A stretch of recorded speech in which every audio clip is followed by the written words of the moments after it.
Haya. Akibishop wa Ng'ombe anaonekana akiharakisha. Tulisema hii imeenda. Akibishop Jogona ndiye huyo anaenda bio bio kusema hii imeenda, wamepata baba yao. Aliye baba yetu pia. Na kutakasa Akibishop David Jogona kwa kazi yako ya utumishi katika kanisa la AIPCA, darasha la askofu mkuu, kwa nyadhifa nyote sote, kazi zote zile utapewa na kanisa kusitekeleza katika jina la Baba, la Mwana na Roho Mtakatifu.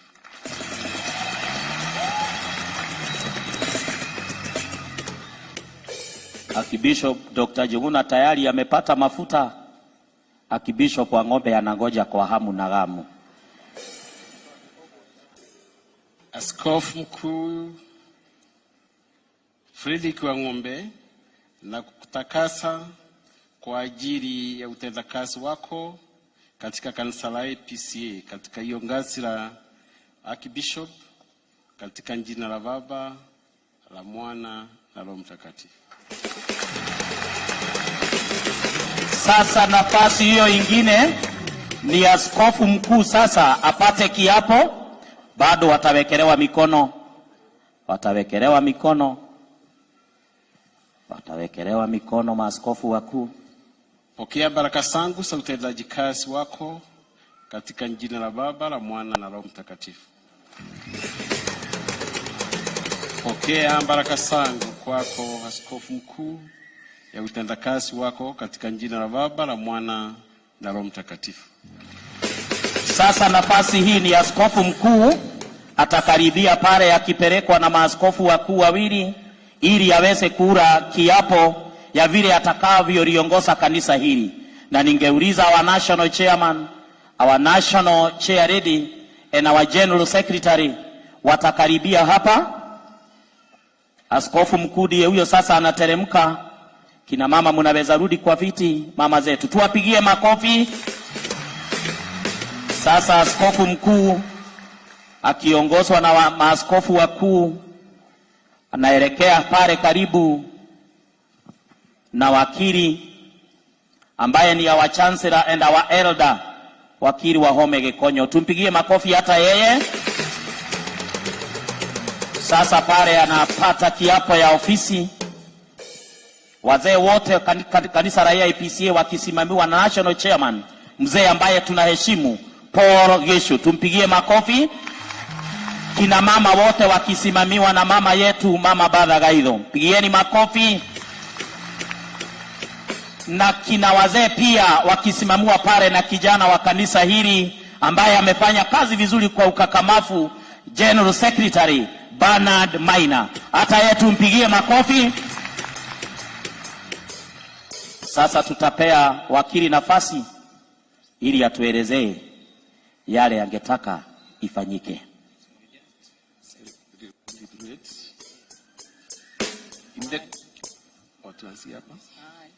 I, Samson Moduri, having been elected as a presiding Archbishop, do most solemnly swear and declare that in the discharge of my duties, I consent to be bound by the Constitution, standing orders, circulars and regulations of the African Independent Pentecostal Church, and bylaw established,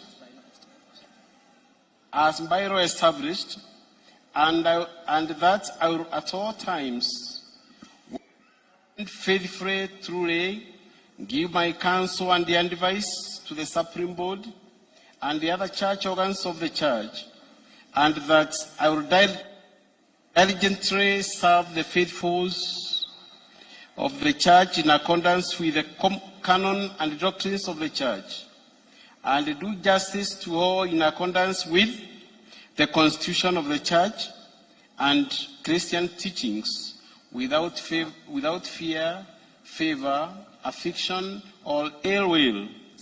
So help me God. Makofi tafadhali.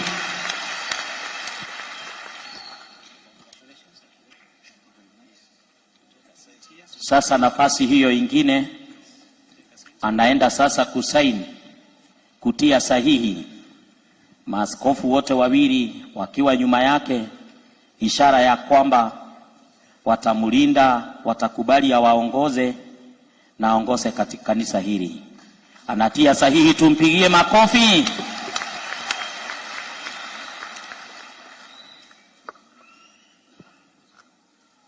Mambo ni mengi ya kusaini, anatia sahihi tena. Pigieni makofi tafadhali.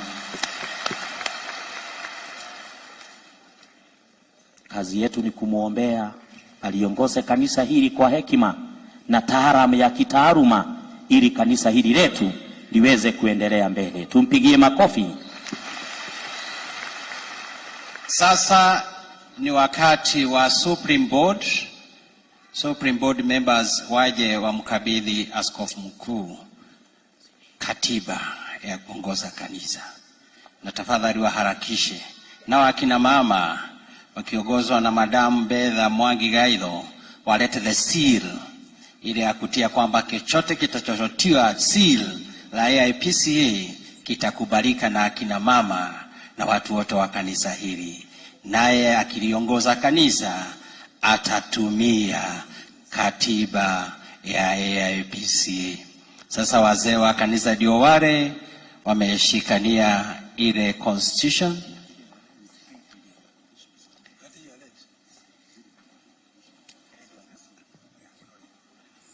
Sasa ndio hao wazee wa kanisa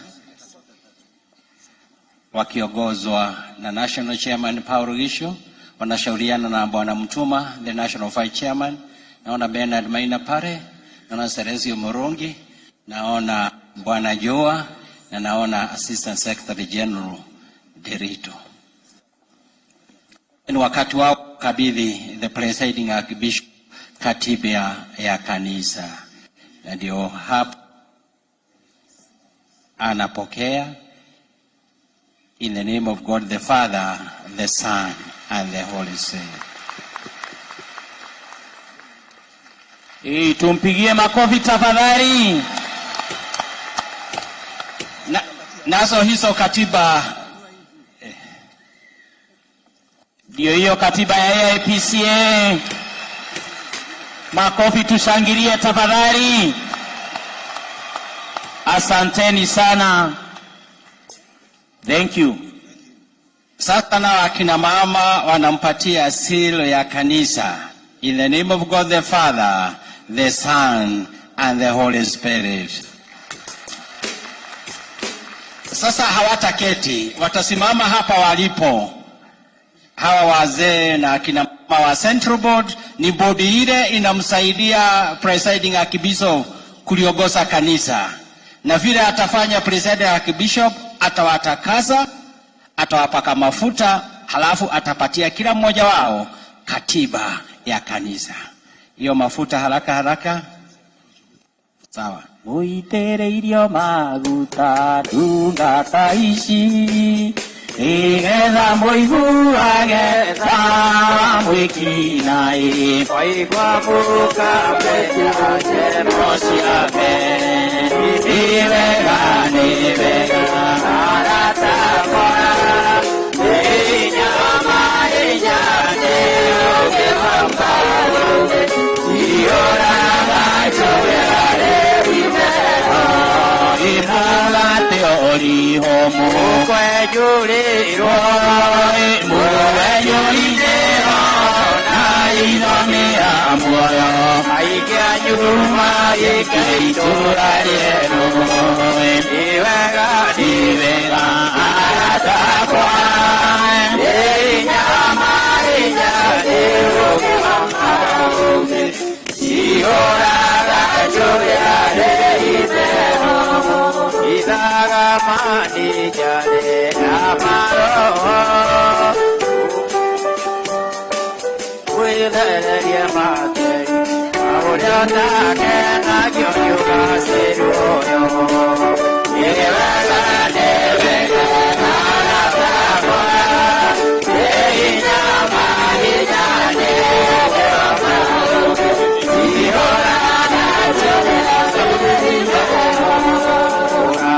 Vino, Dalieta, Mote, Yote, Asanteni sana. Thank you very much. Hatutaki mketi tafadhali. Hatutaki mketi kwa sababu nataka kukabidhi General Secretary awafanye introduction kwa haraka ili tuweze kupata viongozi wawili waongee kwa niaba yetu zote tumalizie hao. Kaidere, our Secretary General. His Eminent the Presiding Archbishop, His Excellency the President of the Republic of Kenya, the Deputy President, all protocols observed. Bwana Yesu asifiwe. Hallelujah. Nataka kwa nafasi hii ni introduce viongozi ambao tuko nao kwa haraka sana. They are members of the Supreme Board. Pale mwisho tuna mwakilishi kutoka Nyandarua ambaye ni wa chama ya wamama. Anaitwa Anmo Iroli. Tuko na secretary wa wamama Regina Buru. Tuko na Waja ambaye ni vice chair. Tuko na Doreen Kala ni member wa chama ya wamama. Tuko na vice chair, vice national treasurer, jina yake inanipotea, Judy Mweti. And finally we have the national chair, our mom, Madam Baba Kaido. Asanteni. Wengine wakae niachwe na mama. Niko na vice chair, vice secretary wangu anaitwa Jacob Derito. Niko na national vice treasurer Eliud Joa Juma. I have the national vice chairman David Mutuma. His Excellency hapa tuko na the national treasurer just in case. Anaitwa Saresio Mutumuruki. Thank you so much. Niko na maishia atasema a word of welcome. Anaitwa Paulo Gesho. The presiding Archbishop Samson Mudhuri, House of Kiraje, Your Excellency, the President of the Republic of Kenya, Mheshimiwa Ruto, Your Excellency, Makamu wetu wa Rais, Mheshimiwa Rigathi Gachagua, all protocols observed. Bwana Yesu asifiwe. Siku ya leo mimi sijui nitaanza wapi ama nitasema nini. Kwa vile niko na furaha kubwa sana kwa sababu ya Mwenyezi Mungu kuonekania kanisa la AIPCA. Nikachukua nafasi hii kusema tuko na furaha kubwa sana sisi watu ya AIPCA kwa yale kazi Mungu ametufanyia kuleta kanisa letu la AIPCA. Na mnafio kubuka tuko na celebration leo ya miaka 100 tangu kanisa letu la AIPCA lianze. Mimi yangu sina mengi ya kusema isipokuwa kusoma historia ya kanisa letu la AIPCA, alafu kutoka hapo tuende kwa mambo mengine. Your Excellency the President of the Republic of Kenya, the Deputy President, our Presiding Archbishop, distinguished guests, all protocols observed. Today is a time of great joy as we celebrate 100 years of our church founding. I find myself thinking about the founder who in 1922 gathered and worshipped together without a member of House of Clergy for more than 10 years. I feel very much inspired. They had a great vision and kept the fire burning and celebrated many great milestones, many anniversaries. We pay tribute to them as we celebrate this auspicious occasion. Their 100 years had not been smooth. The founders of our church had no members of House of Clergy until 1935, when Archbishop William Alexander Daniel of Africa Orthodox Church agreed to train our first member of House of Clergy. A seminary was set up at the Tuambaga Tanga Diocese, where 80 members were trained. 2 were ordained as priests and 2 as deacons. The rest were not ordained, but went ahead in teaching the church doctrine. The first unfortunate thing of our church, the two ordained priests, Father Gatungo, went and founded our African Orthodox Church in Kiambu region, and Philip Kiande founded African Orthodox Church in Mukurweni, Nyeri. The two deacons remained loyal to our church, where Harrison Gachukia served in Kiambu and Daudi Maina in Muranga. Fortunately, one of the men who was trained but was not ordained trained our first spiritual head, the late Archbishop Benjamin Kahehia, after which Philip Kiande was recalled back and ordained him as a priest at Kiliti Seminary in Nyeri. Ordination of Kahehia as a priest marked our apostolic succession. In 1952, church was preoccupied by the colonial government. Listen, being our church was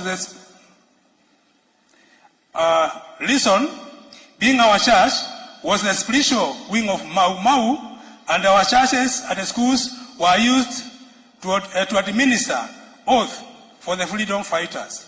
The most unfortunate thing to date, none of our governments have seen it worth to return our schools at a minimum compensate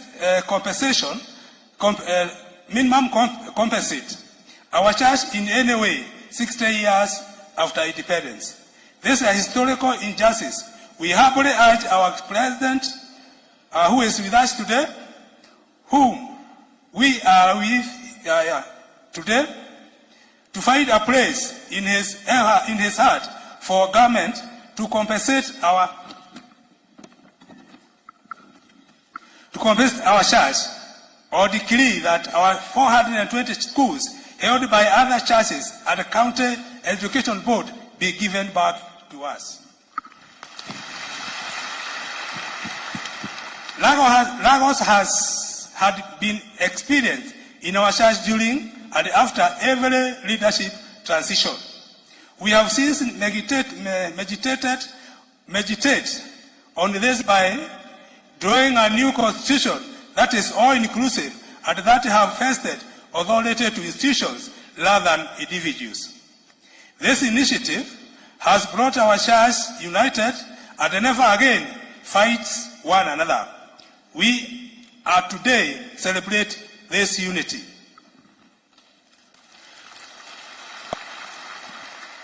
When it comes to our spiritual well-being, we can take stock today. We may have had some challenging days when we battled jealousy or disappointment. We may have had 60 days when we felt like doubting Thomas or Jonah, washed in a horse belly. We might have wondered why God has forsaken us. We might wonder if we really matter. We don't go to the doctor merely to hear good news. We go there knowing that we are fraud. We go for help so we can improve our church, our health. That is why we have come here today for spiritual well-being. We don't come as perfect Christians. We all have our moments, but we come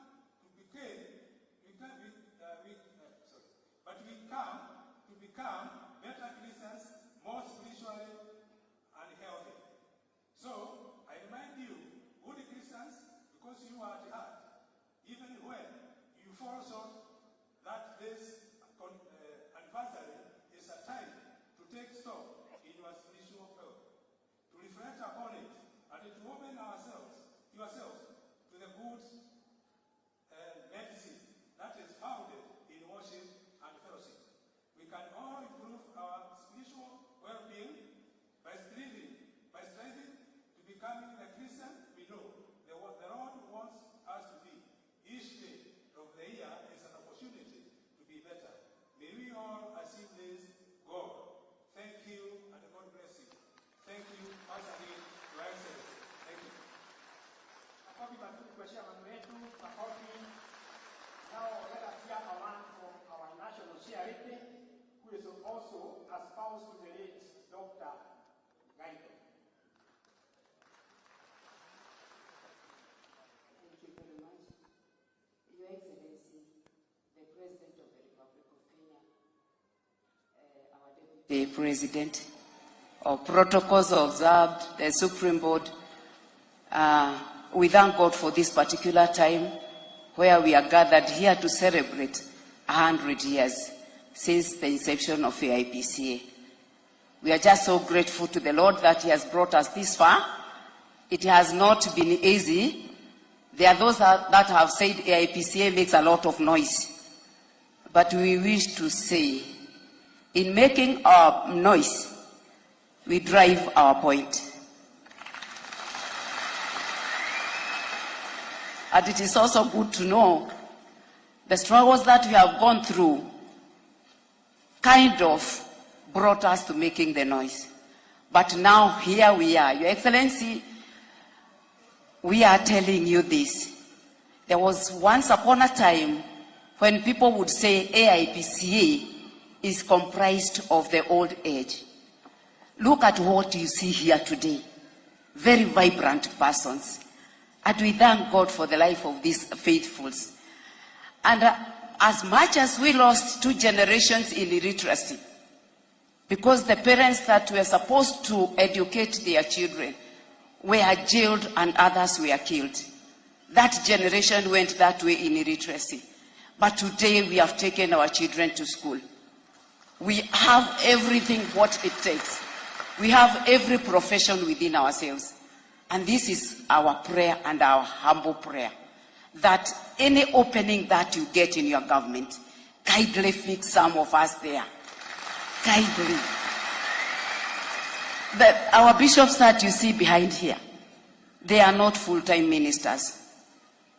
And some, and most of them, are holders of higher learning certificates. And we know they can do things in the country. The other thing is this, that the church has really grown. Despite whatever we have grown, go to AIPCA, churches see how we have done it. If we have done it this far, we pride in telling you that you have walked a journey with us. And we really want to thank you. We really want to tell you thank you. The other thing we are celebrating today is the unity of the church. There are those that people behave like they are very good. But for us, AIPCA, we admit at one point we differed. At one point we differed.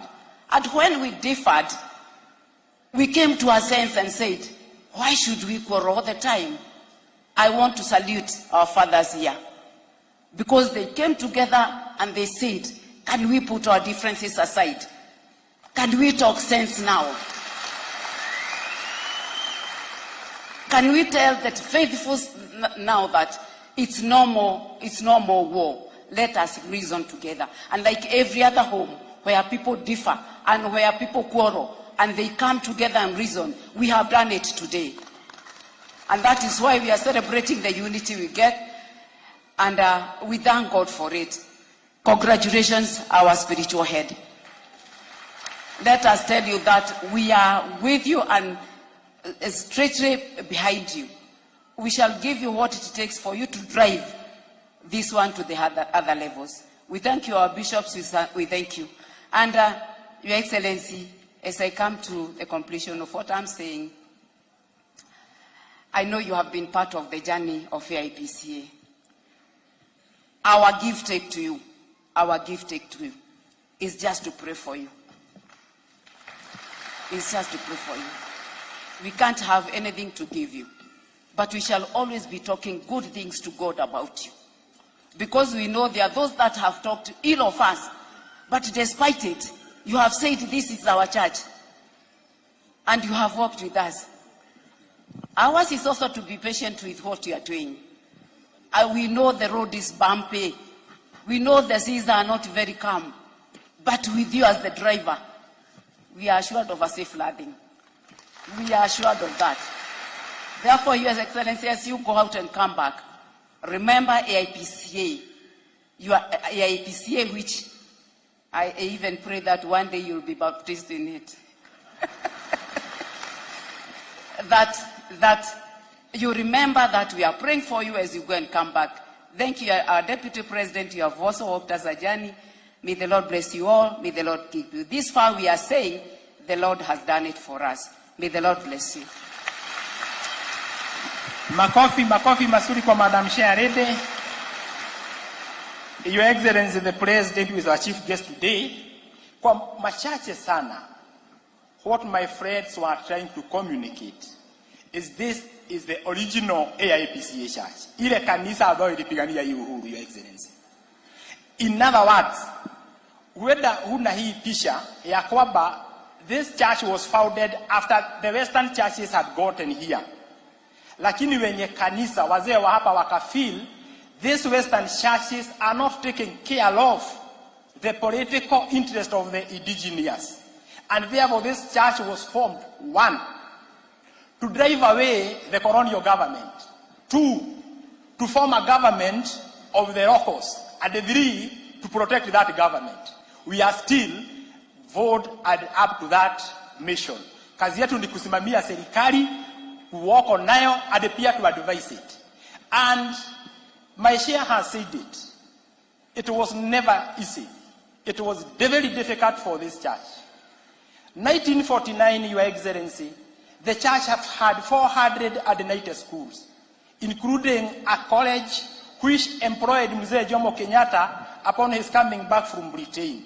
He was employed by the parents, owners of this church were AIPCA members.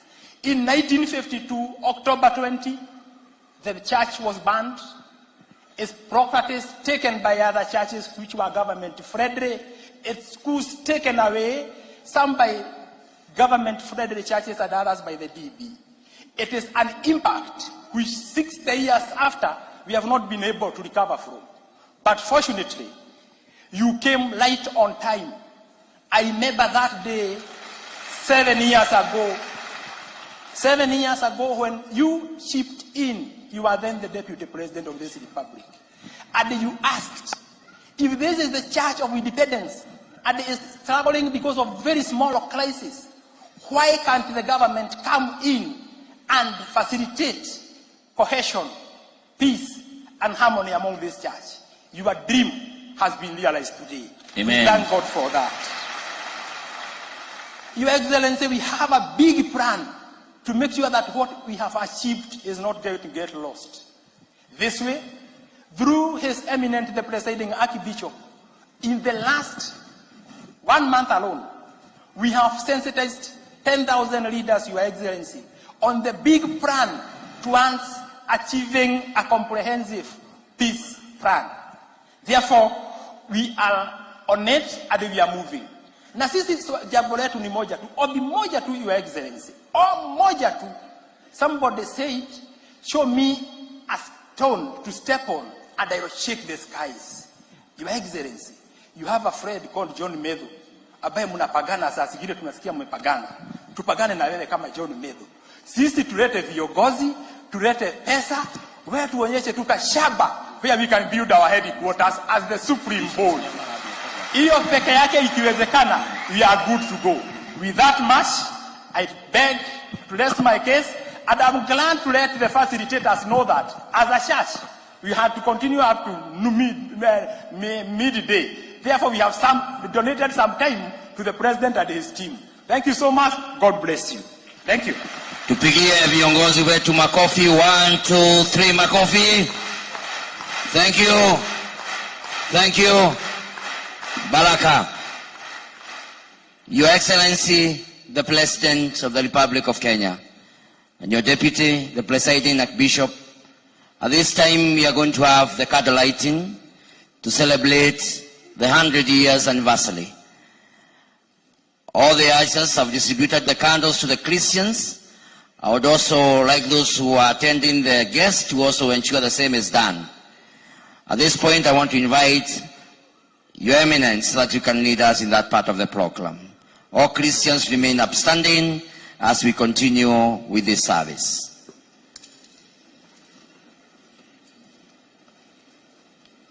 We have a Kikuyu song that we normally sing. Ihigare atenema nigwe hidahalewe. as a key song for this occasion. That song, then you go the others, as people rise up.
Askofu mkuu anaakisha mshumaa kwa askofu mkuu Frederick Wang'ombe. Tupiga makofi. Anaakishia askofu mkuu David Jogona, tupiga makofi. Sasa askofu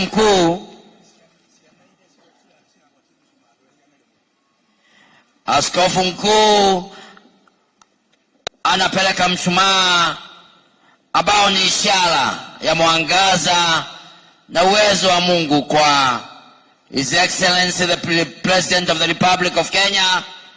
Na siku ya leo ni ya maana sana. Ni siku ya maana tunapokuwa pamoja na baba wa taifa akiungana nasi katika kuadhimisha miaka 100 kutoka wakati huu kanisa ulianzishwa. Ni ishara kubwa ya upendo, na huu mwangaza utatupeleka mbali. Tupigie baba askofu mkuu makofi tena akifika mahali baba wa taifa amesimama. Tupiga makofi wakati baba taifa amepata mwangaza, ishara ya imani ya AIPCA. Nauliza wale watoto 100 wale walikuwa wametayarishwa, ambao ndio wanasimamia the 100 years, waweze kuletwa karibu.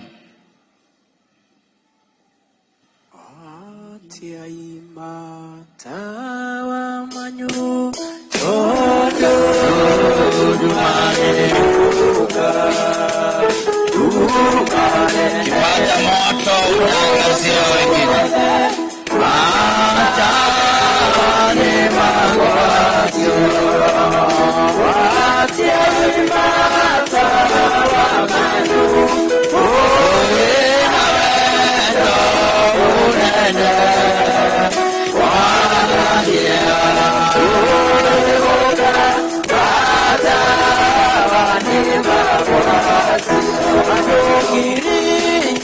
Ukishukua mwangaza unapatia mwingine.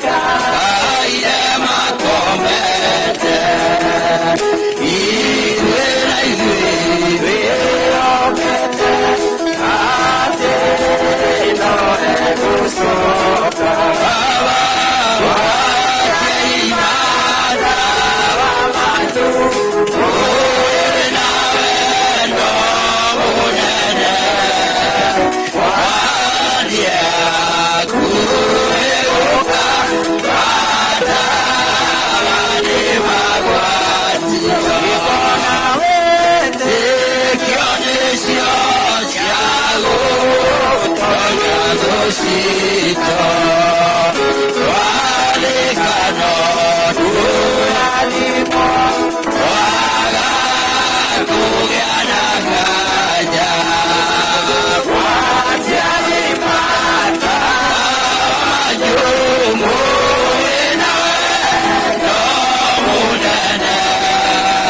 Wow.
Wale ambao wamepata moto uhakikishe umepandisha kwa wale wengine, na tufanye hiyo jambo kwa upesi tafadhali. Tuendelee. Analio alikira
Kristo niwega kuliwengai, udheri wa Kristo niwega kuliwengai. Asante. Sasa unaweza poesha mshumaa wako, halafu tuketi.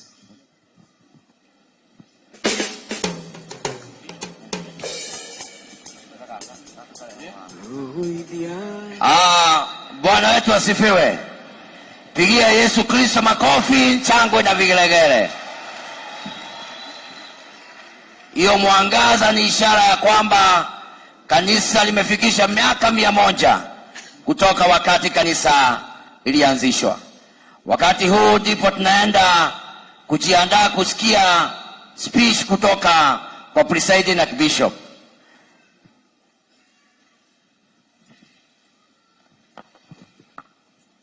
Unyite na uoko jikage nawe ibuwe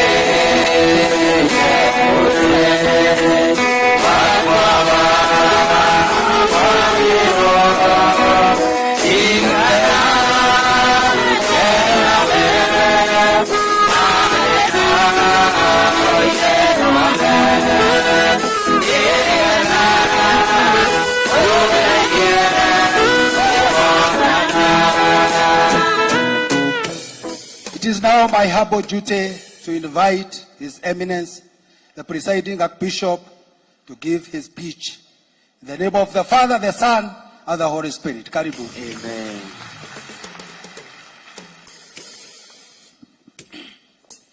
Bwana Yesu asifiwe.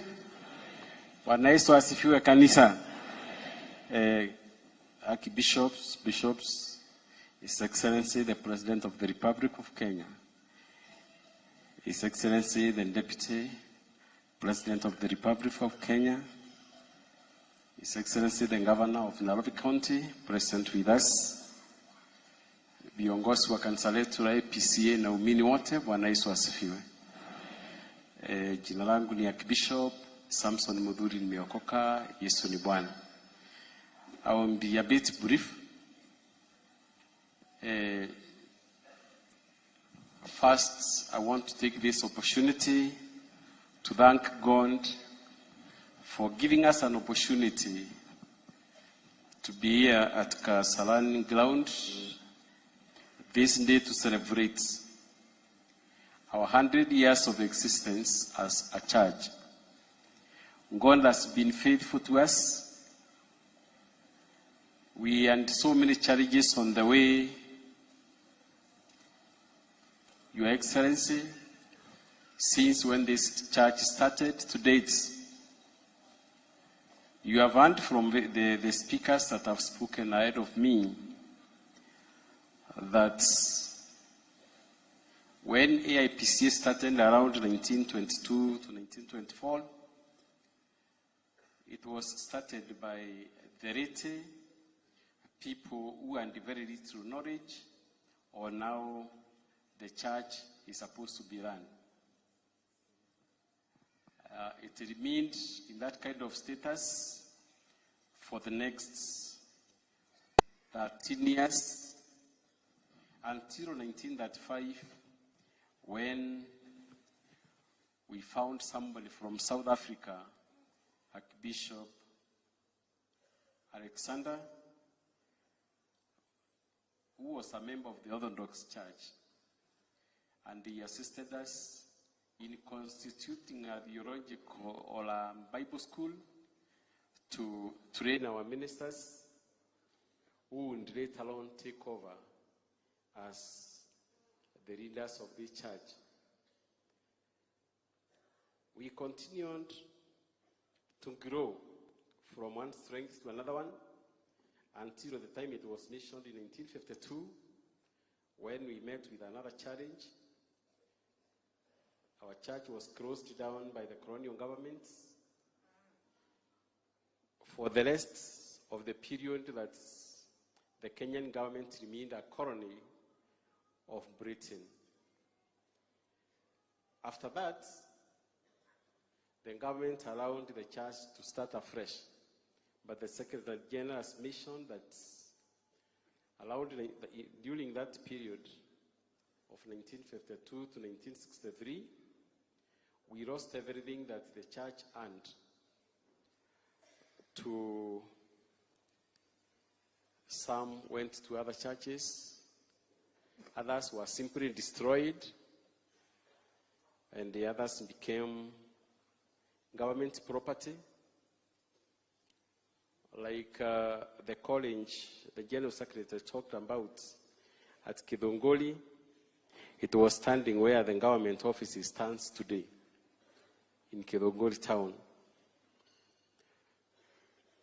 Therefore, we had to start the church again without anything.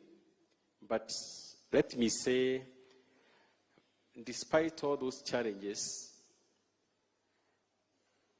and even internal problems that we have experienced, I can report to His Excellency, this church has grown both spiritually and even physical infrastructures. We have a number of institutions that are owned by this church. Others we sponsor, like secondary schools and the primary schools. A good example of a secondary school sponsored by AIPCA that does very well is Maigangaos in Nyeri County. It's one of the best schools in the country, and it does very, very well. There are so many others, Kagere Boys, and many others across the country. We have also a few health centers, some in Nakuru, the others in Meru, and the other part of the country. So the church once again is gaining strength, and we are headed in the right direction. I thank God and the members of this church for finding faith in the name of Bishop Samson Mudhuri to end the church. I thank you, and I'll give you all my energy that is required to see to it that this church grow to where it is required to go. Your Excellency, sir, I also want to say that through your assistance and your government, for the last 7 years that has been mentioned by the General Secretary once again, your government has worked with us this journey. You have assigned your government officers to assist us in uniting the church, and they have done that work faithfully and consistently for those 7 years. At one point when we were in this ground, Kasarani again, the people of India would ask me after the elections, now that you can see the government is investing a lot in this church, what is the relationship between you and the church? And I told them, the AIPCA and the government are one and the same thing. The government belongs to us, we also belong to the government. Simple as that. Bwana asifiwe. So we are very grateful for the support you have given us to be able to walk this journey, to unite the church. And I promised the other time when we were at Kakarara that we shall do our best. Me and my colleagues, the archbishops who are here, we have sworn that, and we have taken oath to that effect. All these bishops and the other leaders, that we shall never again divide the AIPCA church.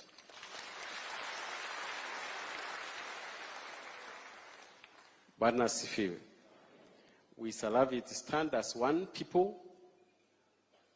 We work for the benefit of our nation, Kenya. We continue praying for the governments of this republic that has assisted a lot in achieving our goals. Anytime we call upon our governments, they listen to us. And the truth is, you can see the end of state and its deputy. They have sacrificed their time to be here, the two of them. I know, like the end of state and another function in Nairobi yesterday. And he had to travel at night so that he comes back and they attend this function. We are very grateful, sir. Very, very grateful to you for your kindness.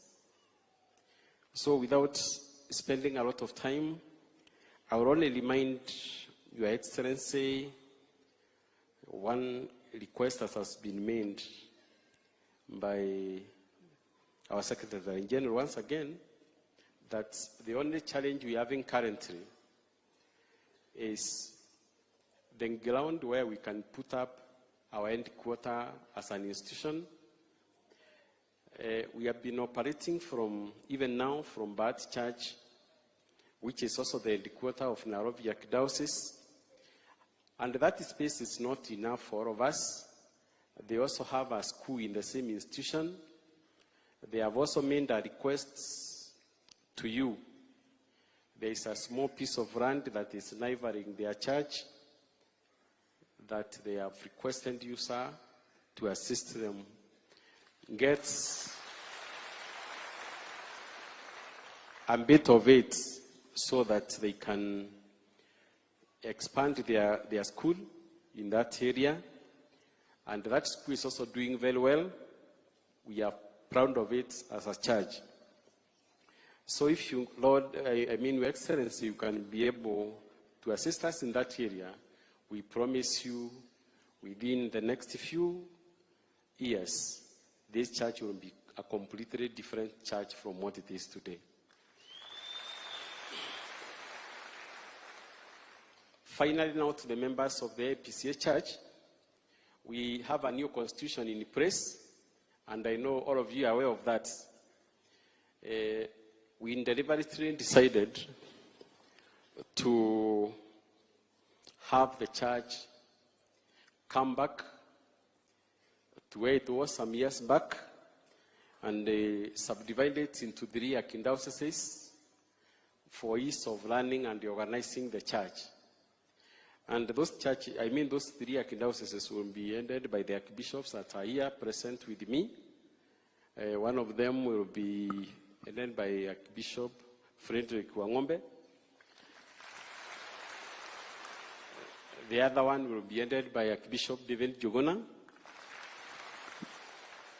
And still, being the end of church, I will also be ending another archdiocese. And we promise we shall do the best to ensure, with the help of this bishop seated here, we do the best to make sure that the church grows.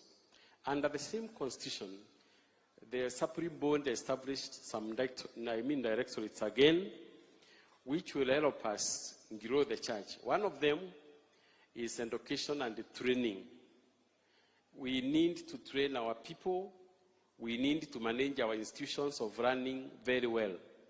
That directorate will once again be headed by one of my archbishops standing next to me here, David Jogona.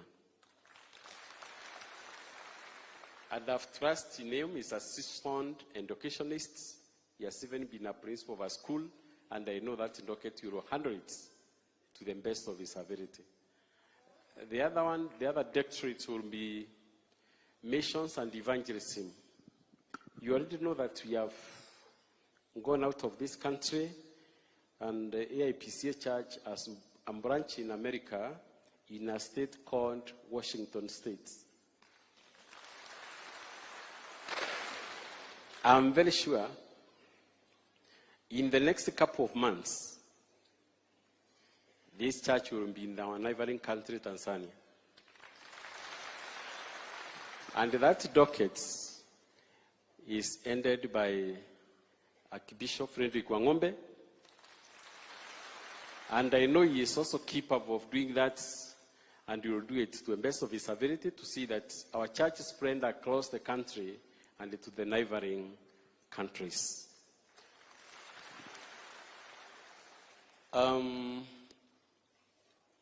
Now, before I sit down, I have some 2 people I would like to introduce to you, but I don't think I will give them any opportunity to talk. One of them is Mheshimiwa Chancellor Kirima, who is seated there. Can you please wave to the people?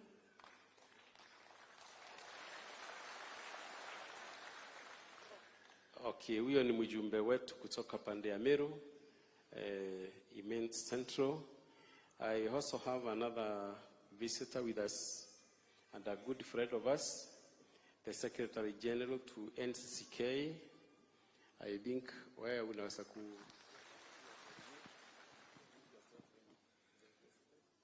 Asante sana. My name is Reverend Canon Chris Kinyanjui. Nimekuja hapa kuweka wakfu Archbishop hapa. Tumekuwa na yeye katika kueneza Injili na kutoka kwa makanisa yote ya NCCK ambayo AIPC ni member, tunakuekelea mikono, tutakuombea. Just be strong and courageous. Finally, before I get seated, there are some 2 good friends, our retired archbishops, whom we invited deliberately today to be our guests. I would like to introduce them to you, but because of time factor, I don't think they will talk, but nitaomba wasimame tu wamsalimi Archbishop Njoroge. Sikai maiki kidogo, lakini salamu peke yake. Bwana asifiwe. Your Excellency, the President, your Deputy, all protocol observed, my colleague, retired Archbishop, incoming Archbishops, and the presiding Archbishop. Mine is very brief. Today is my day to witness, just like Simeon of the Bible, who waited for the Messiah, and until the Messiah came, he had never been happy. So the redemption of AIPCA is up with us, and therefore, like Simeon, I'm very happy. I have seen the power of God upon our church. May the leadership, may the whole leadership be blessed. And because you know that old men, wherever they may be, they carry the blessings of the siblings. You are our siblings, and therefore, anytime you need my blessings, I'm ready because I'm your father. Thank you so much. May God bless you all.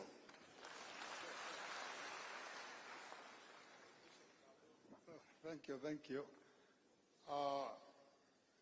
Yangu majina naitwa Archbishop, retired Archbishop Amos Mathenge Kahodho, na Yesu ni Bwana. Na wakati wa leo si wakati wa kusungumza, lakini ni furaha, tena furaha yenyewe haina kikomo. I can tell you, our president and his deputy, now the church is one. The church is one. Make sure that sisi wote tusaidie maaskofu wote, hata waumini huko manyumbani, tusije tukalete kanisa itakuwa kanisa ni nini? Kanisa ni nini? May God bless you abundantly. Thank you very much. Thank you very much. Mine is done. At this time, I'll call upon whoever is now taking the other session to take over and lead us within the remaining section. Mungu ambariki na mkirudi nyumbani muende na safari njema. God bless you. God bless you. Please. Naomba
the unification of the AIPCA Church today and the swearing in of our Archbishop today.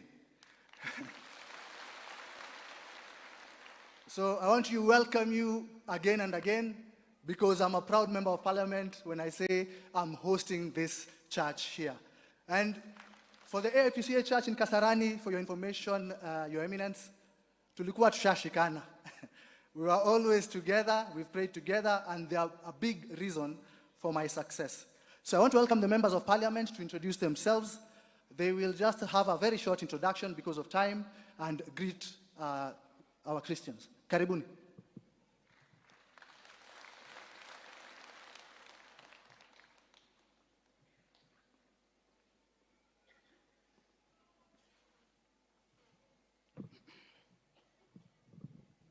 Thank you, Your Excellency, the President of the Republic of Kenya, Your Excellency, the Deputy President, Your Excellency, the Governor of Nairobi, Your Eminence, all Archbishops, good afternoon. My name is Commander Mwafrika. I'm a member of Parliament for Isambu, and I'm a good neighbor of Kasarani constituency. Your Excellency, allow me to take this opportunity to congratulate His Eminence for his ordination today. At the same time, Your Excellency, I would like to take this opportunity to thank the entire leadership of AIPCA for having come together to reason together and realizing that they are serving one God. The culmination of that realization is the ordination of His Eminence today. Your Eminence, we would like to assure you of our support. We shall continue praying for you so that you can take united AIPCA to greater spiritual heights. Thank you so much.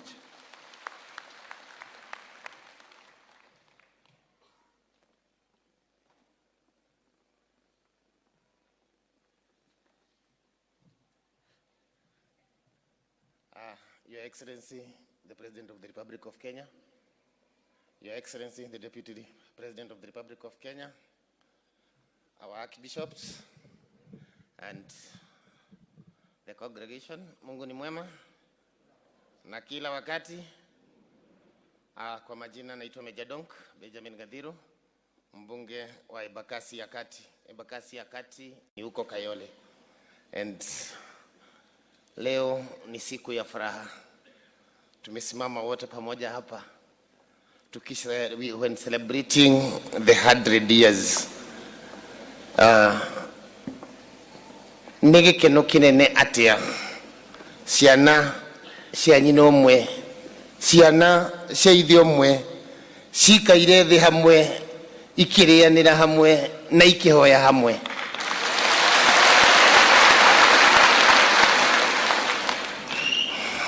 Archbishop Pangombe, I know you're my friend. Bahati, rafiki yetu. Archbishop Jogona, asanteni. Archbishop Mudhuri, karibu, tumefurahi. Umenifurahisha. Juzi ndio umenipea a branch in Kayole. Kayole ni kubwa sana. Sikuwa na AIPCA. Ilikuwa inabidi niende Soweto, na ya Soweto mlikuwa mnaiita Kayole. Hiyo iko Embakasi East. Ile nyingine iko huko Jiru, karibu huko Jiru karibu na kanisa nyingine huko. So wakati nilikuwa natafuta AIPCA niende, ilikuwa inabidi naenda in a neighboring constituency. But today nikisimama hapa mbele yenu, I'm happy. I welcome you. Na ile siku mnakuja kufungua hiyo branch na mnatembea, I will ask the leadership wahakikishe ninajua, because I know AIPCA ni marafiki wetu na ni marafiki wa serikali. Leo hatutaongea siasa, siasa tutaifanya kesho. Asante sana, Mungu awabariki.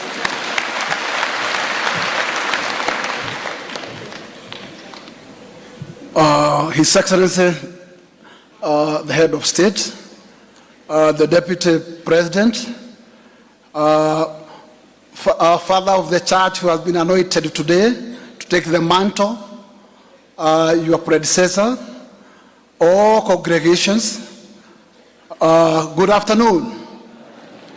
My name is James Gakuya. I am a member representing just a neighboring constituency known as Embakasi North. I also host a number of independent churches. I came to know this church back in 1972. I was introduced to the church by my late grandmother from the end of Ambadea Ridge, a place known as Kanderendu, and I have been always a friend of the church. I have been always desire the way this church has been high spirit and the way this church has managed themselves. Today is a milestone, noting that the church has already concluded a whole century. That's a big, big, big milestone, and this marks another beginning. And going forward, we have seen and witnessed a very good transition. And this, to me, it marks a very good beginning. And the church has shown a very serious growth. And this, to me, noting that the chair is just my neighbor, and his church is just at Korogocho there. We know each other very well. But sometimes at the middle there were some turbulences. But today, the turbulences has come down, and now the fight will be at its control. And we hope and pray that now going forward, Archbishop Mudhuri, the mantle you have been anointed to, is going to take this church to another level. This church, it has very strong fellowship, and take the mantle strongly, move the fellowship of God and the team together, and together we shall work together and find and see at the end of the day the fruits that this church has yielded to. About the properties and assets, I hope that the government, you have just stated very clear, the government and you are one. And therefore, you and the government will decide the way forward. Thank you very much. God bless you.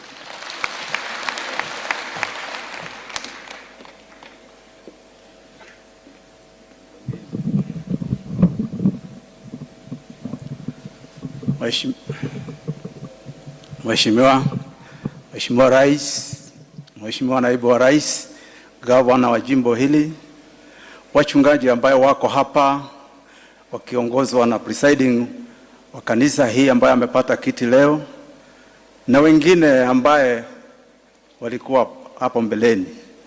Kwa majina, Mheshimiwa Rais, na wenye hanijui, mimi ni mmoja wa hii kanisa ya AIPCA. Na yangu kwanza ni kufurahi sana leo, Mheshimiwa Rais. Ile safari tumeenda nikiwa memba wa hii kanisa ni safari mrefu sana, lakini hakuna safari haina mwisho. Leo imefika mwisho ya kushikanisha hii kanisa ya AIPCA. Kitu ningeomba wakubwa wetu wa makanisa wakiongozwa na AIPCA na presiding wetu na Mr. Jogona ambaye ni rafiki yangu, Wahome ambaye ni rafiki yangu, chairman wetu Gesho, naomba nyinyi mshikanishe hii kanisa isiyo ikapasuke siku nyingine, sababu hata bibi yangu alikuwa kwa hii kanisa akatoroka, Mheshimiwa Rais. Lakini sababu mimi niko na msimamo, mimi nikasema siwezi ondoka hii kanisa, lazima niwe ndani, nijaribu kufanya juu chini hii kanisa ishikane, na leo imeshikana. Mimi nashukuru Mwenyezi Mungu. wenye hawajui mambo ya rais sana, ametusaidia sana upande wa Eldoret. So mimi ni mjumbe maalum. Mimi nasikia wengine walikuwa wanaomba kiti watu ya kanisa yetu. Si mimi ni mmoja wenu. Na nimepewa kiti. Kama iko shida si mnakuja tunaongea. Wahome anajua. Isipokuwa tunataka tuongezwe ingine. Kitu ningeomba Mheshimiwa Gisho na hawa wamechaguliwa kina Wang'ombe na Njuguna. Hii kanisa yetu hatutaki ikae tu na jamii ya Wakikuyu peke yake. Tunataka hii kanisa iwe mchanganyiko ya jamii sote, na hii kanisa itaenda mbali. Kwa hayo machache mimi nasema rais, asanti. Ulikuja kwetu Eldoret wakati kulikuwa na shida sana, na nikaita Wang'ombe na makanisa karibu 35 ukatuchangia pesa ya kutengeneza hizo makanisa wakati kulikuwa na shida ya siasa ya 2007. Sile makanisa sote siharibika. Mheshimiwa Rais ulikuja ukiwa naibu wa rais na ukatuchangia 5,500,000 na siku hiyo ilikuwa pesa mingi sana. Kwa hayo machache, sababu sitaki kusema mingi, sisi tutakushikilia Archbishop, tutakuwa na wewe. Ukipata nafasi utatembea Kenya mzima, tuweke hii kanisa yetu iwe kitu kimoja na tuweke makabila singine siwe ndani yake. Kwa hayo machache mimi nasema Mungu awabariki.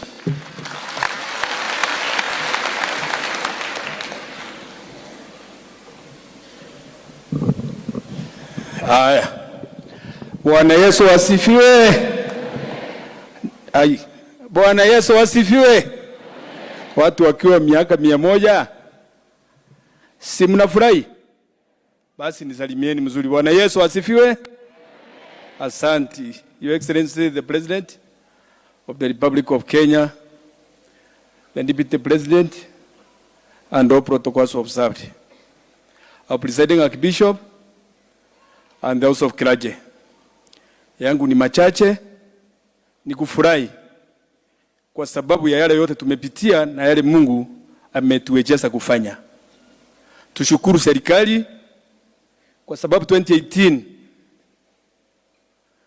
nilipomleta Deputy President by then kanisa ya Bahati, na tukaongea naye akatupatia appointment kwa ofisi. Ile kazi tulianzia kutoka hiyo siku mpaka wa leo. Hata nyinyi mnajionea kwa macho. Si mnaona? Si mnafurahi? Ni kazi mzuri ama si mzuri? Na kwa sababu serikali ilisimama na sisi. Kwa sababu His Excellency, when he was the Deputy President, he decided to stand with us. He took us to State House. And by then the President of that time, I listened to the Deputy President by then, and he invested on the peace process of this church. Sincerely, it is our time to return. Ile tunasemanga kurundisha nini? Kurundisha nini? Tumshikilie angao sasa serikali na mambo yote iwe sawa. Ya kuomba tu ni His Excellency the President. Look at those 3 gentlemen who are ahead of you today. The presiding Archbishop and the 2 Archbishops. Look at them with 2 eyes, willing eyes. Uone pale mmetoka na wao na pale mmefika. Na kanisa, nakumbuka hata wakati mwingine uchungwa kwa upande wa security. Nikimalizia hiyo laini, ukiangalia hiyo program, hiyo laini program hiyo ya juu, ni hao watu tu sijaona wakiwa kwa hii kanisa. Hiyo laini nyingine tulianzana na wao nikiwa 24 years and I've been in the church for the last 36 years nikiwa pastor. Na leo marafiki zangu wanasiasa wakiongozwa na His Excellency the President, please don't call me bishop again, because you have been calling me bishop. Angalia vile mabishop wamevaa nguo, angalia vile ya kibishop wako. Mimi ni chancellor wa kanisa na nilitawaswa 1988 President Moi akiwa mgeni wa heshima katika hii nyumba, uwanja huu. Bwana Yesu asifiwe. Bwana Yesu asifiwe. Kwa hayo machache tunaombea serikali na Mungu aendelee kuibariki, na tunafikiri itatufanyia mema na yote yale tunatarajia itatimika. Asante sana na Mungu ambariki.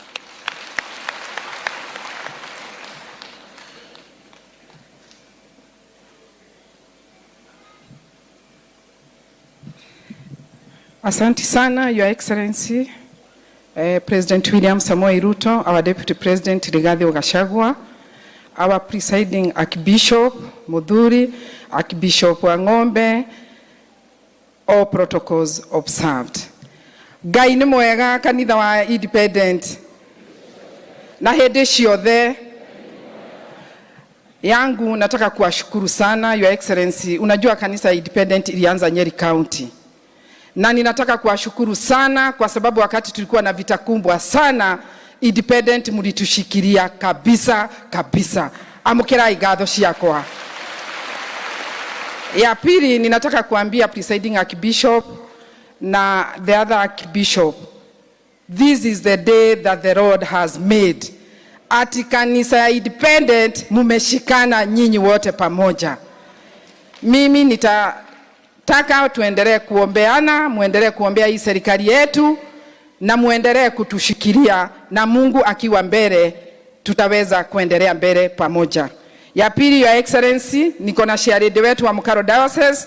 Unakumbuka wakati vita ilikuwa kubwa sana kule Nyeri, ulikuja ukasupport hawa mama na 5 million shillings. Unajua mkiwa pamoja ni mukuhota guteithio. Kwoguo munyitane tuthie na mbere na kuhoya. Unajua hii kanisa independent ndio nyinyi mnasemanga kusema na kutenda. Kwa hivyo mimi sitasema mengi. Mimi naitwa Mukami Maendeleo Mashinani, na mimi kama si kanisa independent singekuwa mama county wa Nyeri. Asanteni sana, tuendelee kuishi pamoja. Mungu awabariki.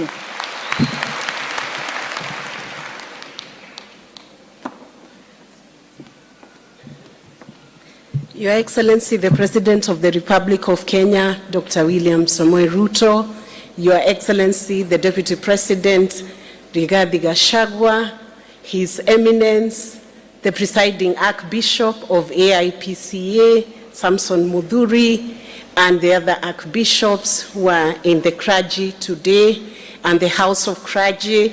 Gaine mwega, hede ciothe, mwathani agoshwo. Mimi nachukua wakati huu kuwashukuru sana kwa sababu ya hii ibada ambayo imefanyika hapa. Sana sana nashukuru sababu Mungu amedunisha hii kanisa ya AIPCA na ametupatia kibali ya kuona mkisherehekea miaka 100. Asanteni sana kwa kueneza injili kama kanisa, na vile vile tumefanya lighting of candles here.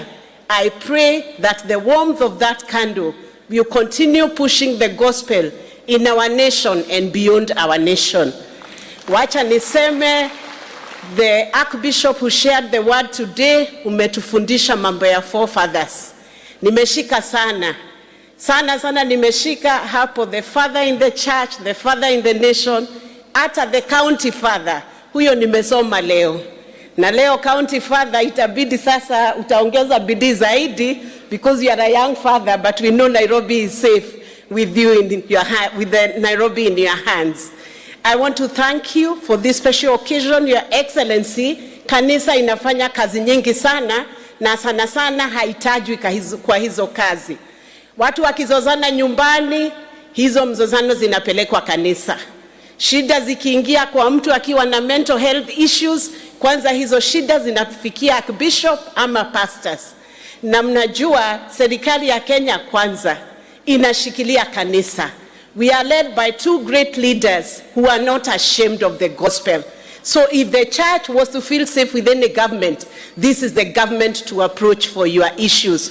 Kwa hivyo, Mungu awaongeze bidii na muendelee kueneza injili. Congratulations once again AIPCA. Sasa hatuoni vita kwa kanisa, tunaona imani. Na kukiwa na imani kwa kanisa, hata nchi itakuwa na amani. Asante, Mungu awabariki, and may he anoint you for your task. Thank you. Asanteni sana, tuwapigieni makofi tafadhali wabunge wenzangu. Langu ni jambo moja tu. Unajua tukifanya sherehe ya miaka 100, hatungekuwa tunafanya hii sherehe kama hatukumbuki pali tulitoka. Nimesikia historia ya AIPCA Church. Na sijui kama ni mimi nilikuwa mchanga, sikuwa najua, lakini leo nimepata elimu nzuri sana. Sasa nataka kusema kama atungejua pale tumetoka, hata hii kushikana atungefanya leo, kwa sababu hiyo ni kuangalia mbele, si ndio? Sasa tukiangalia nyuma, hata kwa wale sisi tuko na watoto, ile experience yetu ndio inahakikisha watoto wetu zile vitu tumepitia. Kama tunajua elimu ni nzuri, tunahakikisha watoto wetu wasome. Kama tunajua zile vitu mbaya, tunaambia watoto wetu waepuke. Kwa hivyo lazima tuangalie pale tuliotoka, ndio tujue mahali tunaenda mbele. Nataka kuambia Mheshimiwa His Excellency the President, kanisa ilikushikilia. Tafadhali wakumbuke request zao zile wamesema leo, wakumbuke tafadhali. Na pia kwa mambo yote mengine ya nchi yetu kuendelea mbele, tukisahau mahali tumetoka, hatutajua mahali tunaenda. Nimesema hayo mambo kwa sababu kulikuwa na debate fulani nilisikia mahali, na nimesema nichukue hiyo opportunity kwa sababu tukisherehekea miaka 100, tukielekea miaka 200, tutakumbuka siku ya leo. Na ile kitu itatupatia motivation ya kufika pale mbele ni kukumbuka mahali tumetoka, si ndio? Na watu wa AIPCA na wakumbusha, kama nchi tulikuwa kwa thunderstorm, tulikuwa tuna think kama ndege. Napendanga kutumia analogy za ndege sana. Sasa ndege imekuwa stabilized kidogo. Sasa ni wakati wa ndege kupaa juu, si ndio? Kwa hivyo tuendelee kuombea rais na serikali nzima ndio nchi yetu ifike mahali inafaa kufika. Kwa hayo machache, Mungu awabariki sana. Asanteni sana. Wacha nikaribishe, nimeambiwa ni baba yangu lakini mimi ndio mzee wake, Governor wa Nairobi Johnson Sakaja, awasalimie pia. Mungu awabariki sana.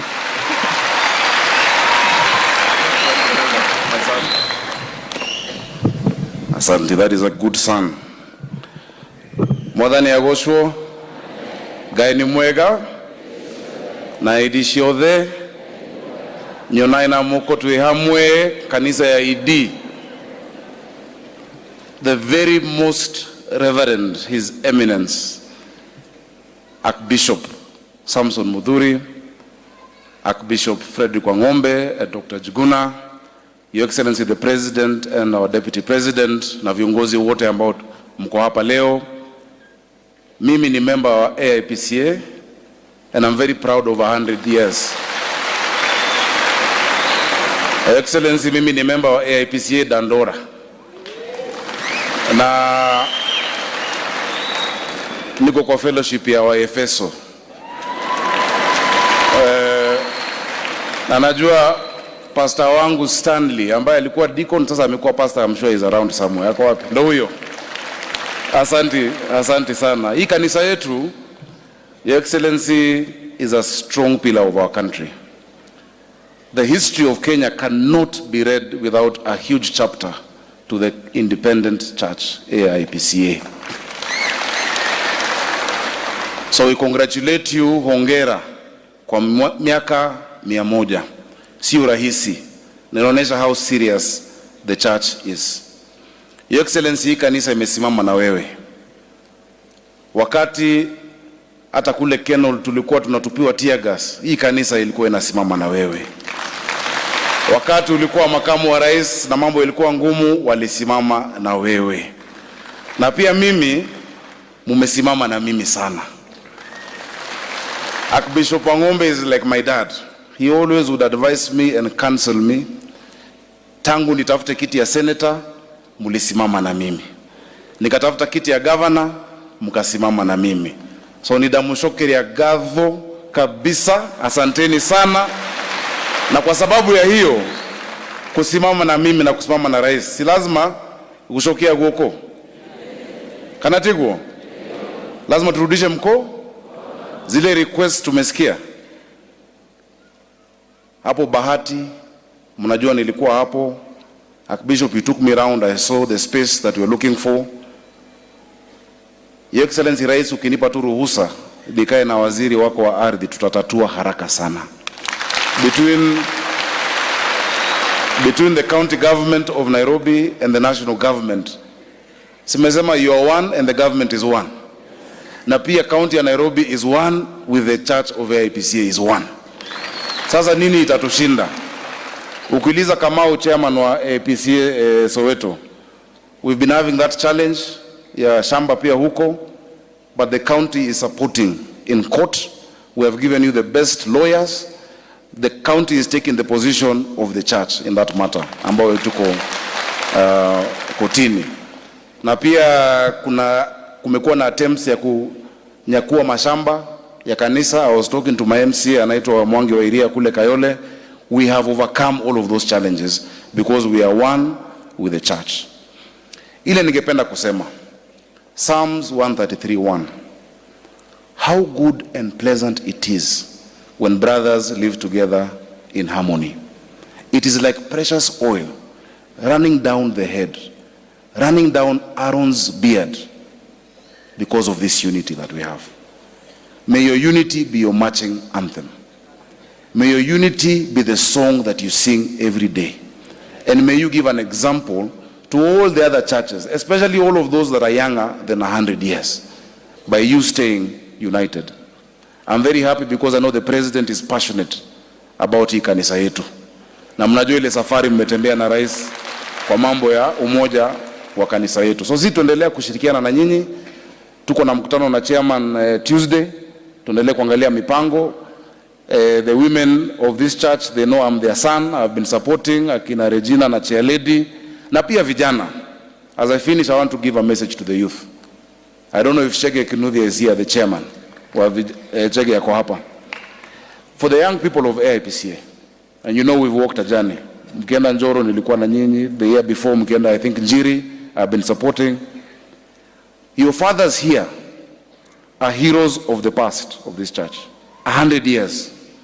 Today, if you listen to the sermon, a child has been born. The youth are the architects of the future of this church. Muongeze nguvu kwa movement ya vijana kwa kanisa yetu, ili siku moja tu celebrate miaka 200 ya kanisa yetu ya independent. Asante sana Mchege. Kwa hiyo mengi, be assured of our support and congratulations our presiding Archbishop. Tutazidi kusimama na nyinyi. Huyu rais wetu vile anawapenda, vile umeomba, nimeona hakuna solution yenu. Ile kidogo mimi nafanya nitafanya, lakini rais, na saa nyingine unajua Biblia inasema hakuna mtoto anaomba baba yake mkate apatiwe mawe, ama anaomba baba yake samaki apatiwe nyoka. Si tumwambia baba yetu wa kwanza ni rais wetu hapa, na si tumemuomba. Sasa labda umuomba mkate moja na akona buffalo 10, labda umuomba samaki moja na akona zaidi kwenu. Mimi najua vile nimemuona, na leo amevaa ile white. Najua lazima ujue mdosi wako. Najua lazima ujue mdosi wako. Nikimuonanga amevaa hivyo, ndo hata mimi nenanga kuomba vitu yangu. He is in a very good mood. So stay close to him. Nimeona tuko na ndugu yetu Waziri Moses Kuria. Ningependa kumkaribisha aseme neno moja, kisha atamwalika Deputy President wa taifa la Kenya. Asanteni.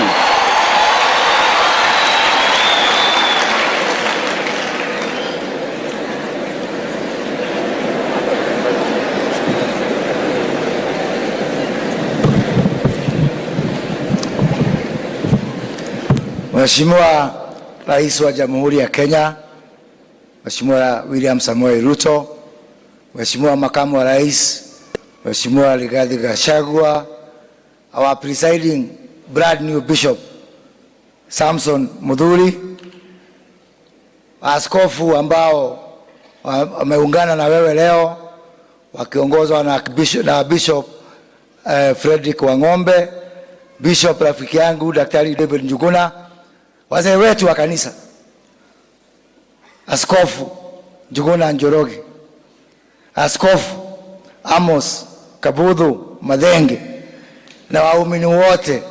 Bwana asifiwe. Bwana asifiwe tena. Mungu ni mwema na kila wakati. Leo ni siku ya furaha. Tusalimiane kwa sababu leo ni siku ya furaha. Mheshimiwa Rais, mimi niko na furaha kuja hapa leo, kwa sababu hata hawa maaskofu wanajua wote, hii safari tumetoa mbali na tumetembea kutoka mbali. Nakumbuka kama sio huyu Archbishop Wang'ombe, mimi singesimama hapa leo. Niliposimama huko kwetu Gatundu, alikuwa bishop wangu, na ni kwa sababu yake niko hapa, na ni sababu yake niliingia kwa bunge. Na nilipoingia tukafanya kazi na huyu Bishop Kabudhu, kazi ngumu sana, tukiwa na azma kwamba hili kanisa litakuja pamoja. Nakumbuka Mheshimiwa Rais, wakati tulikuwa tunamtawaza huyu Bishop Joroge ambaye ako hapa, ni wewe nikakualika, nikakuleta hapa wakati mambo ilikuwa ngumu sana, ukakubali na ukakuja hapa. Na hata wakati huo tulikuwa tunaamini ya kwamba ili kanisa litakuwa pamoja. So kwa hivyo mimi nikiona hii siku ya leo, na unakumbuka hata mwaka jana tukienda kumalizia na mwaka huu, wakati kulikuwa na tashwishi, kulikuwa na watu wengi sana walikuwa wanaambia Nehemia kwamba hii kanisa haitasimama. So tukaona kama Sanbalat na Tobaya wanakuja kutushinda.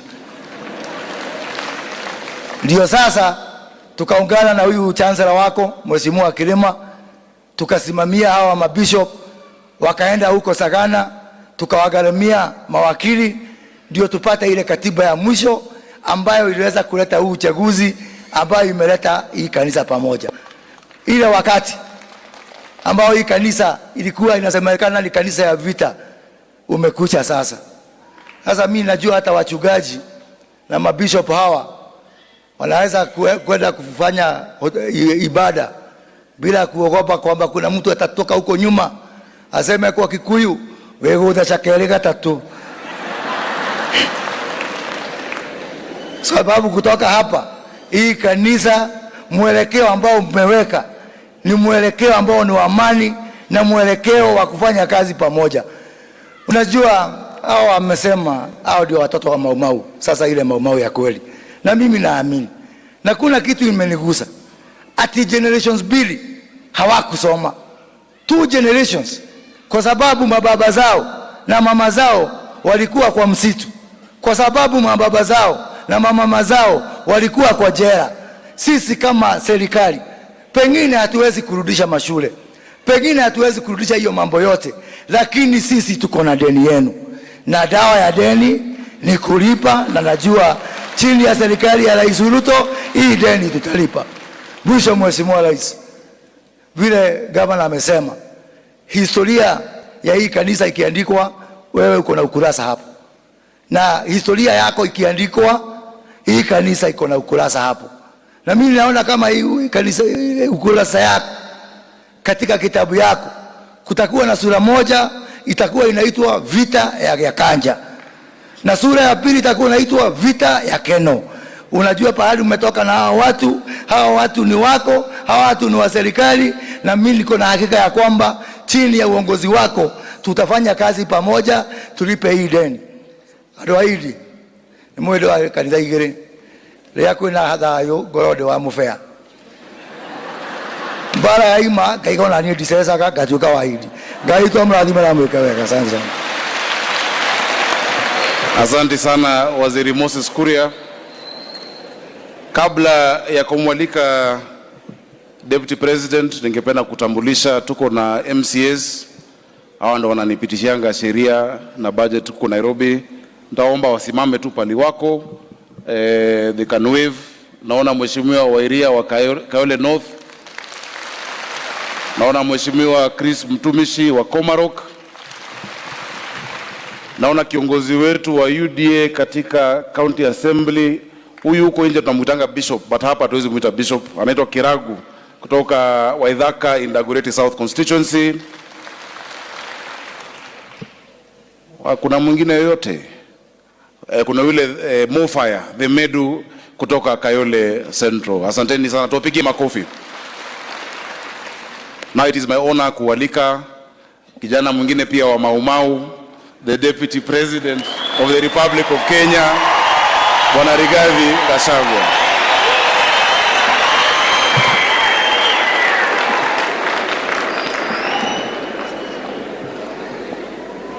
Asante sana. Asante. Mheshimiwa Rais, kiongozi wetu Daktari William Samoei Ruto, Archbishop Mudhuri, the presiding Archbishop, the two other archbishops or the bishops present, viongozi wetu, watu wetu wa kanisa ya AIPCA ya independent, hamjambo. Gaide mwega na hede ciothe. Happy New Year. Gaide iciare na mwathani agocwo. Mwathani agocwo rigi. Your Excellency, our President, this is a very happy day for me as a leader. I am on top of the moon that we are here to celebrate 100 years of the existence of this church when we are united, speaking as one. Much I'm happy. I know my boss, President William Ruto, is even happier than I. The President loves this church, and he agonized for many years. He was troubled and very concerned when there were different factions. Hao wanakuja wanaongea na hao, anasikia wengine pande hii. And he started the journey to unite this church as Deputy President. It was his desire that this church be the way it is today. And when he became the president of this country, it was even more now urgent that as a symbol of the unity of Kenya, he could not continue engaging with different functions. Na ndio rais akaniamurisha alipoingia kwa ofisi, haraka iwezekanavyo tuanze safari ya kuunganisha kanisa hili letu. Na ndio mimi nikatafuta hao viongozi, tukaanza mazungumzo, na nikatafuta maofisa wawili wakanisaidia. PS wetu wa internal security Raymond Omoro, pigieni yeye makofi. Na huyu regional commissioner wetu wa Central Kenya Frederick Shisia. Na mimi nataka nishukuru hao maarchbishop, because it was not easy, because pia wanafurutwa na wafuasi yao, lakini walionesha uongozi. After various discussions ikakubalika ya kwamba kanisa ikuwe moja. Pia mimi nataka nipongeze Archbishop Frederick Wangombe. Uchaguzi uliofanyika wa amani, akakubali matokeo. Asante sana Archbishop Frederick Wangombe, because that's the way it should be. Na tunataka kuambia viongozi wa Kenya to learn from huyu Archbishop. Uchaguzi ukiisha, unakubali nini? And you support the winner. Na Archbishop ulia hujia wega muno auga, ithuothe tumutie, tumuathikire, tumunyitirire Archbishop Muthuri. Asante sana Frederick Wangombe. Kwa hivyo mimi rais, mimi nafurahi sana kwa sababu hii kanisa ikiongea sauti moja, we know our government is safe. Sababu hawa ndio serikali. This is another government. Hii ni serikali ya rais. Na ikiwa inaongea sauti moja, it is good for this country. Na mimi nataka niombe viongozi tuendelee kukaa na umoja na amani. This church, Your Excellency, was a spiritual wing of the Lord Freedom Army, otherwise known as Mau Mau. But just as the Mau Mau people were neglected, this church, the spiritual wing of the Land Freedom Army, was neglected by every successive government. And now that they are united, they are speaking in one voice. Mimi nikimsikiza rais, na rais nikupongeze, wewe uliweka tariki hii. Kwa bahati mbaya, rais wa Namibia akaaga dunia, na mazishi ikawekwa jana na leo. Na nimekuja kukuona nikakuuliza tutafanya nini, kwa sababu lazima usafiri kwenda Namibia. Wewe mwenyewe ukasema this occasion cannot take place in your absence. Na kwa mapenzi ya rais wetu kwa hili kanisa letu, Alitoka jana na giza akaenda mpaka Namibia. Amemaliza, amerudi, amefika leo saa 8 ya usiku. Tumpigie rais makofi. In fact, Your Excellency, at one point I was wondering whether you'll make it.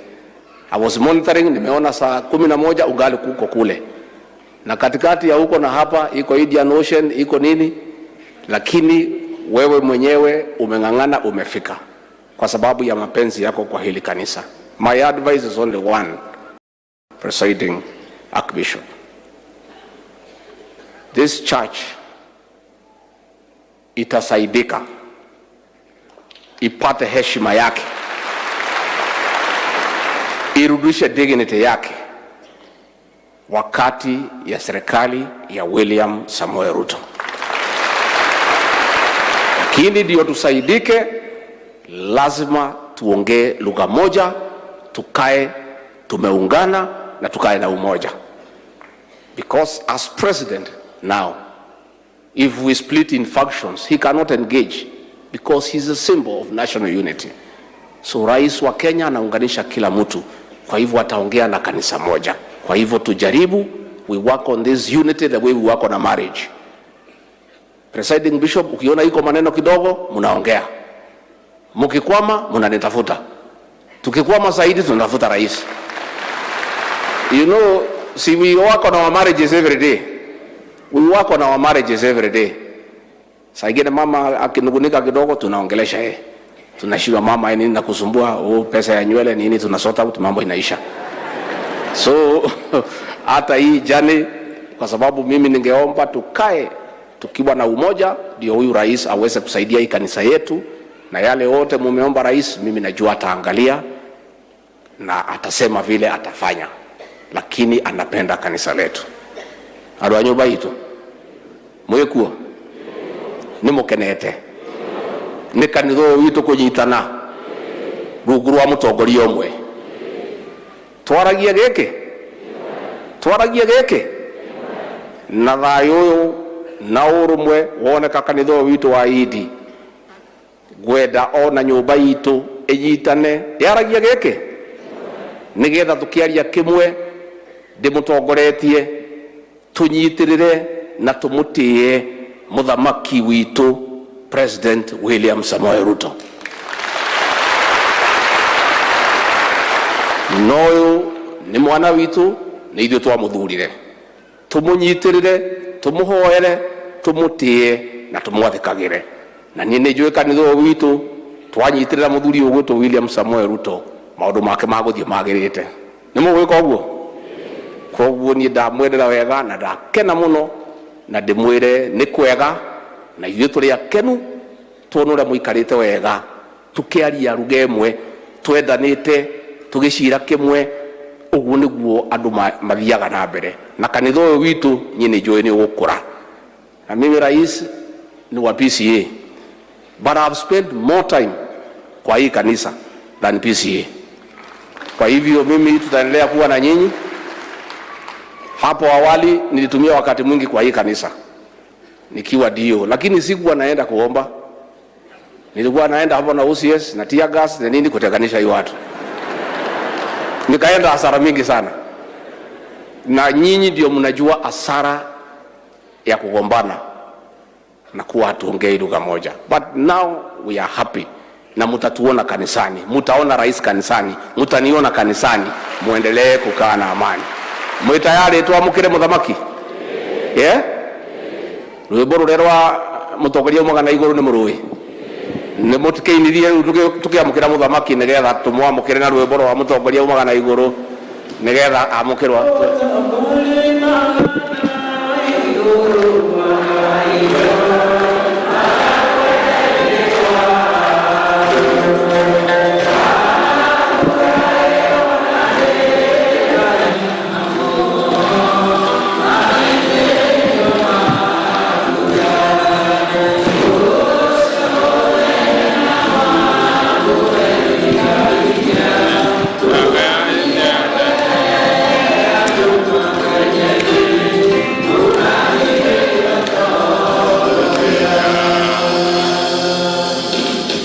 Asanteni sana. Tafadhali tuketi. Baba wetu Askofu Mkuu Samson Mudhuri, Askofu rafiki yangu Frederick wa Ng'ombe, Askofu rafiki yangu David, Askofu wetu baba wa kanisa hii Amos Kibudhu, Askofu wetu tena mkuu Julius Njoroge, viongozi wote, ndugu wa Kristo, watu wa AIPCA, Bwana Yesu asifiwe. Asanteni sana.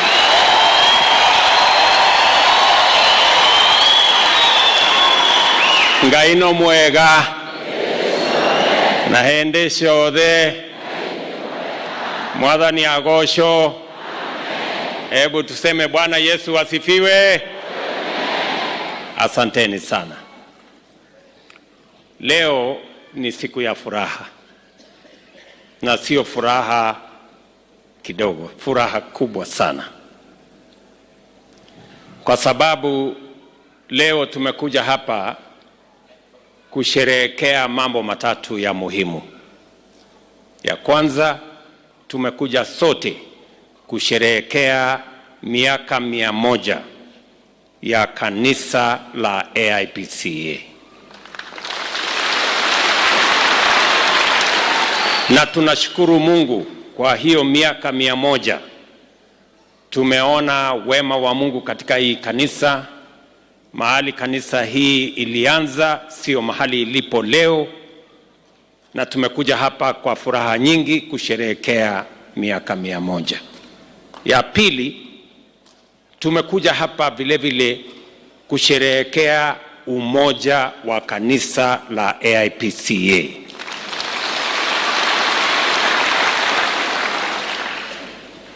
Nyinyi mnaelewa, sote tunajua kwamba tumekuwa na matatizo hapo nyuma, lakini kwa mapenzi ya Mungu leo tumekuja hapa kusimama katika madhabahu haya tukiwa kanisa moja la AIPCA. Tumshukuru Mungu jameni. Hii si kazi ya binadamu, hii ni kazi ya Mungu. Hii safari ya kuunganisha kanisa la AIPCA imeanza pale nyuma. Watu wengi wamechangia. Mimi nikapatikana pale njiani wakati viongozi wa kanisa hii walitembelea, wakaniambia ya kwamba tafadhali, tuko na matatizo, tungependa tutafute namna ya kuunganisha kanisa. Na hiyo ni karibu miaka 7-8 imepita sasa. Nikiwa naibu wa rais, nikasikiza kwa makini, kwa sababu tulikuwa na marafiki wengi katika kanisa hii, na hawa marafiki wengi walikuwa pande tofauti tofauti ya kanisa hii, na ikatusumbua sana, kwa sababu Samson Mudhuri alikuwa rafiki wetu, Julius Njoroge alikuwa rafiki yetu, huyu Fred kwa Ng'ombe alikuwa rafiki yetu, mpaka hata sisi tukachangia katika ile confusion ilikuwa kwa hii kanisa, kwa sababu tukiitwa na Njoroge tunaenda, ni rafiki yetu. Tukiitwa na Wangombe tumefika mapema kwa sababu ni rafiki yetu. Tukiitwa na Mudhuri hivyo hivyo. Sasa lakini mimi nataka nimshukuru Mungu. Mnajua neno la Mungu linatufundisha katika Mathayo 5:9 kusema heri wapatanishi, kwa sababu wataitwa wana wa Mungu. Kwa wale wote mlioshiriki katika kupatanisha kanisa hii, na wako wengi, mimi naamini vile neno la Mungu linavyotufundisha, mtapata sehemu yenu katika baraka ya Mungu kwa kuchangia kupatanisha kanisa hii. Huyu Bernard, Regina, Batha, wengine wengi tulikutana na wao tukatafuta namna. Wakati walikuja kwangu nikamwambia hii kukutanisha kanisa hii pengine inazidi mimi uwezo. Nikamwambia wacha nitafute kiongozi wa nchi, na nikatafuta Rais Uhuru Kenyatta, na mimi nataka nimshukuru kwa sababu alichangia sehemu kubwa kuunganisha kanisa letu. Nimefurahi tena kwamba katika hiyo mchango, wakati tumechaguliwa mimi na naibu wangu, mimi nilimweleza huyu naibu wa rais kwamba mambo ya AIPCA inafanyika katika hiyo ofisi mahali umeketi, mahali nimekuachia. Na yeye pia akachukua, tukapanga vile ameeleza. Mimi vile vile nataka nimshukuru naibu wa rais kwa mchango wake kutufikisha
hata jana wakati nilienda kule katika mazishi ya rais wa Namibia, nilisema liwe liwalo, lazima nirudi hapa niwe katika sherehe hii. Na nimefurahi sana kuona kukamilika na leo sisi kupata askofu mpya mkuu wa kanisa letu la AIPCA. Nasema kwa Askofu Mudhuri, pongezi, congratulations, uko na baraka yetu, tutakusaidia, Mungu atakujalia ndio uweze kufanya kazi hiyo ya muhimu ya kuendesha, kuunganisha na kusimamisha kanisa letu la AIPCA. Thank you very much, Bishop. Kwa wale viongozi wengine wote, maaskofu mlio hapa, viongozi wale wengine wa viwango tofauti tofauti, tunawaomba kwa heshima muungane na uongozi mpya wa kanisa letu la AIPCA ili tuweze kuhakikisha kwamba kanisa hii inapiga hatua ya kwenda mbele. Mahali tulichelewa kwa sababu ya matatizo, tuweze kuharakisha ndio kanisa letu liweze kwenda mbele vile inavyofaa.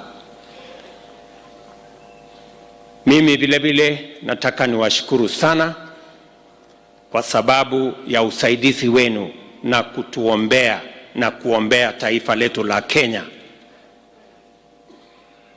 Tumeona vile Mungu ametuwezesha tukafanya mambo mengi kwa mwaka mmoja iliyopita, na haingewezekana bila Mwenyezi Mungu na bila maombi yenu.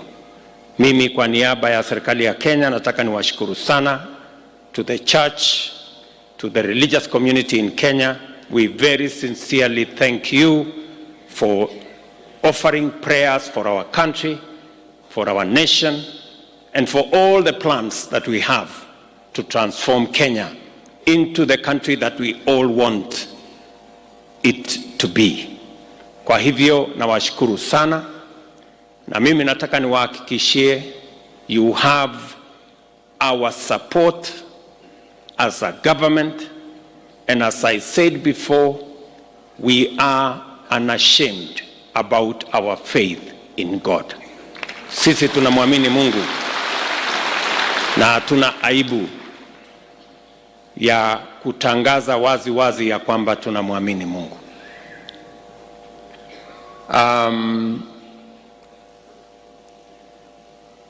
Najua ya kwamba katika safari hii kuna mambo mmenieleza. Kabla sijataja haya mambo, kwa sababu tayari mimi najua haya mambo yako mahali fulani, wacha niwashukuru kwa ile mipango yetu yote tulio nayo, mipango ya kupeleka taifa letu la Kenya mbele. Mchango wa kanisa la AIPCA na mchango wa kanisa katika taifa letu la Kenya inaonekana wazi.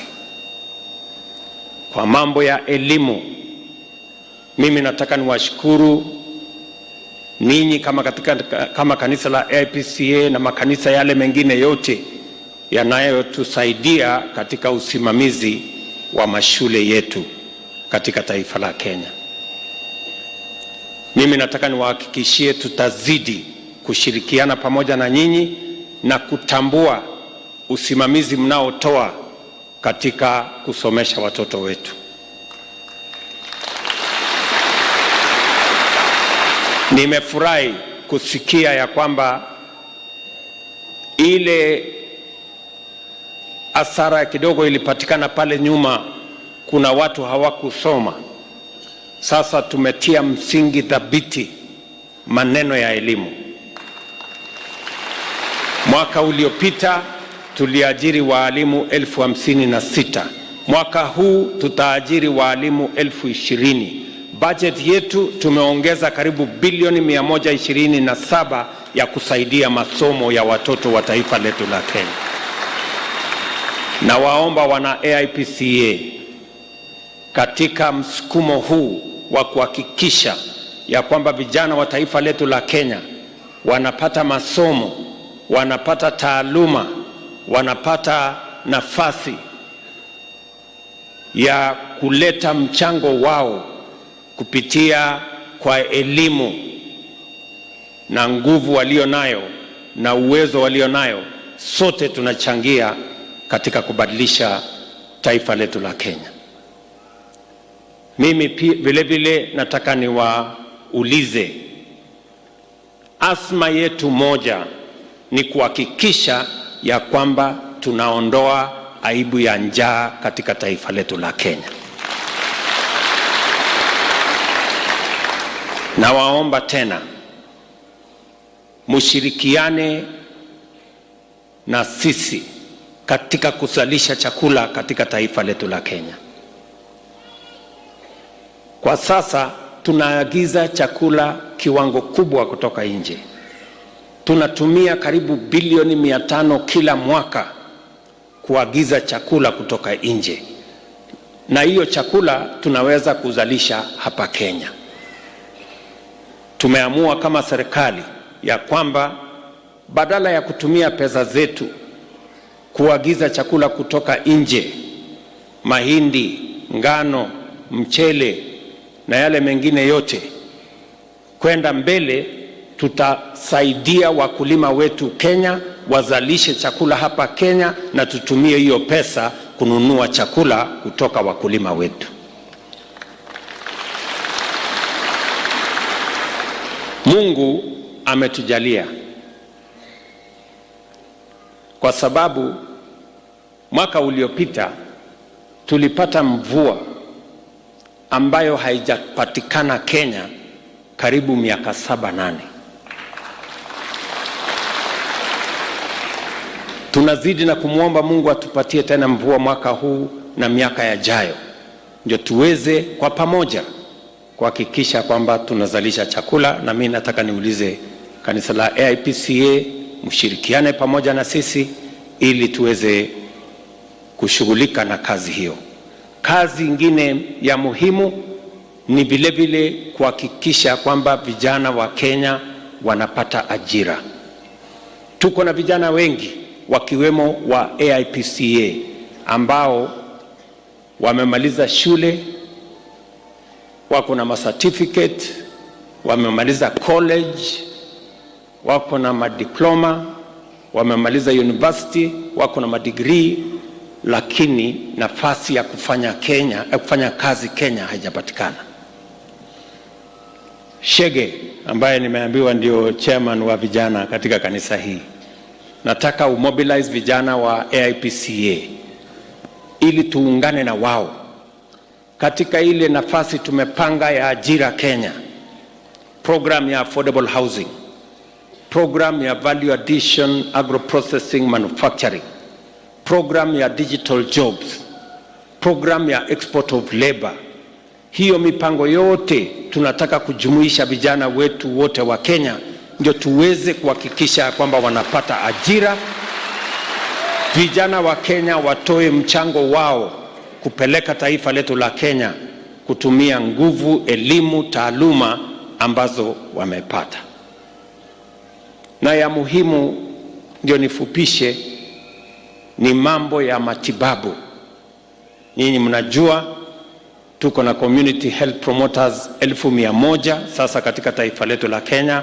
Tuko na program ya sheria mpya 4 kwa sababu tunataka kuhakikisha kwamba hakuna Mkenya tena atauza mali yake kulipa gharama ya hospitali. Tunataka gharama ya hospitali ilipwe kwa taratibu, serikali ya Kenya itapanga. Na wauliza wana AIPCA, tuungane katika mpango huu, mtoe mchango wenu, public participation, mtoe maoni yenu, ndio tuweze kujua vile tutapeleka Kenya mbele kwa pamoja. Mwisho, ni kweli kanisa la AIPCA ni kanisa ya kipekee iliyosimama kupigania uhuru wa taifa letu la Kenya. Kama kuna mashujaa, watu wajasiri ni watu wa kanisa la AIPCA, na kwa kusimama imara kutetea nchi yetu ya Kenya, mulidhulumiwa na serikali ya wakati huo ya mkoloni. Na ndio wakati viongozi wenu walinitembelea, nikasema itakuwa ni makosa makubwa kwamba kanisa hii ilipata matatizo wakati wa mkoloni, alafu tena iendelee na matatizo wakati tuko na serikali ya huru ya taifa la Kenya ambao walipigania wana AIPCA. Na ndio sababu leo mimi nimefurahi tumeungana nyuma ya askofu wetu mkuu mpya Samson Mudhuri, sisi wote, na sisi tulio upande wa serikali, kwa sababu nyinyi hamkukuwa na aibu kusimama na sisi, hamkukuwa na aibu kusimama na kupigania uhuru wa Kenya, na sisi kama serikali ya Kenya hatutakuwa na aibu kusimama pamoja na nyinyi. Kwa hivyo nimeambiwa ya kwamba mko na college, kwa sababu nimesikia mambo ya college. Hawa maaskofu wetu ni vizuri tuwe na college ya kufundisha hawa maaskofu wetu, ndio waweze kutusomesha neno la Mungu kwa njia inayofaa, kwa sababu Biblia inasema na mtajua ukweli na huo ukweli utawaweka huru. So hiyo kujenga college yenu ya kanisa, Askofu Mudhuri, nimeambiwa ya kwamba mko na shamba, na nitapanga na hawa watu yangu tuwapatie milioni 50 ya kumaliza hiyo ya kutengeneza hiyo college. Na hiyo pesa isipotosha murudi kwetu.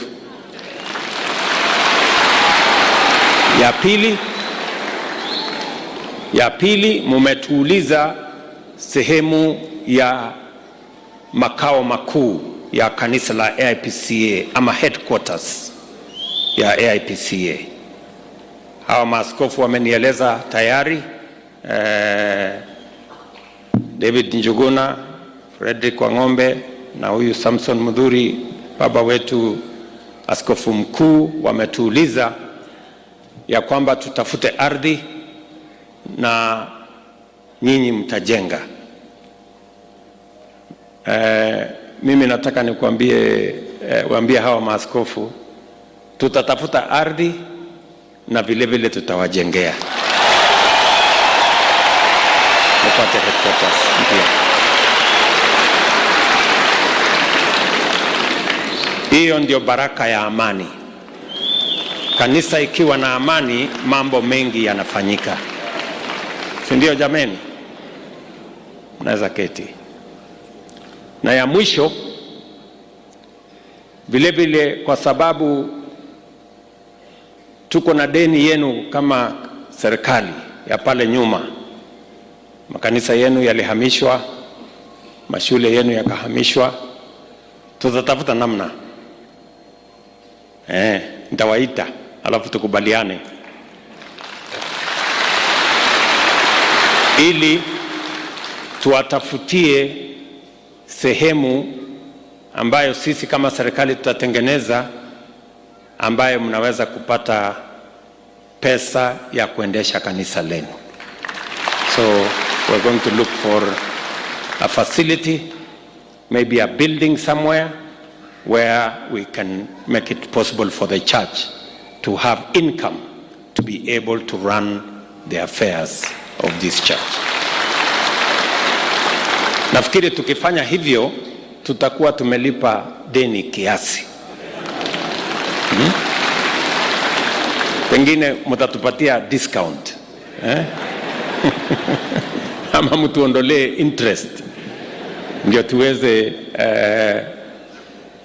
kuendelea kwa pamoja. Nilikuwa nimewaeleza hawa viongozi pale mbeleni ya kwamba wakati kanisa itaungana, tutapanga vile mambo yenu yatakuwa sawa. Pale nyuma ilikuwa ngumu, hatujui tupange na nani. Tukipanga na huyu, ule mwingine atasema hivi, tukipanga na ule. Lakini sasa vile mko pamoja hivyo, mambo yenu iko sawa sawa, na nitahakikisha ya kwamba ile safari tulianzisha, na mimi nimefurahi sana. Hiyo safari ilianza katika ofisi yangu, ikaenda kwa ofisi ya Rais Uhuru Kenyatta wakati huo, imepitia kwa naibu wangu, na leo mimi namshukuru Mungu kwa sababu ile kazi muliniuliza nikapeleka kwa mkubwa wangu siku hiyo, Mheshimiwa Uhuru. Leo mimi nimekuwa hapa kuwitness ama kuwa shahidi wa kukamilika kwa kuungana kwa kanisa la AIPCA. Hiyo heshima na baraka Mungu ametupatia tuwe washahidi wa jambo hili. Tunamshukuru Mungu sana, tunawatakia heri, tunataka tushirikiane, na kama kuna watu wazalendo, and I want to ask the people of our great country Kenya to learn from the patriotism, from the commitment of the AIPCA Church to our country Kenya. This AIPCA is the church that is unapologetic about their citizenship of the Republic of Kenya, of their commitment to working with the church, to working with the government, to resolve all issues and to build a better nation for all of us. I want to ask us as the people of Kenya, we must love this country enough to be able to make the sacrifices that will make this country great. Na sote tukiungana hivyo, Kenya itaenda mahali pazuri. I am very confident that Kenya is going to be a greater country than we have ever imagined by working together. Tukishirikiana vile tumeshirikiana, hii nchi itakuwa ni nchi ambayo inatufaa sisi sote. Kwa hivyo nataka niwashukuru sana na niwaulize sisi wote tuliopata nafasi ya uongozi. Ni rahisi sana mtu akiwa kiongozi kujifikiria mwenyewe na kufikiria ya kwamba yeye akifanyiwa mtu binafsi, wengine watakuwa wamefanyiwa. Nataka tukubali ya kwamba tukifanya mazuri kwa wengi, hata wewe pia utafaidika na kule katikati, tukienda mbele pamoja kama taifa. Kwa hivyo wana AIPCA, leo ni siku ya furaha. Tumehubiriwa ya kwamba leo ni siku ya kucheka. Tumefurahi sana kwa sababu Mungu ametutendea makuu. Asanteni sana. Mwathani amurathime. Mungu awabariki jameni, na tunawapenda sana. Tumpongeze rais mara nyingine kwa makofi. Asante sana Mheshimiwa Rais kwa hotuba yako, na kwa sasa naomba tubaki tumesimama ili tumalizie kwa benediction. Kwa hivyo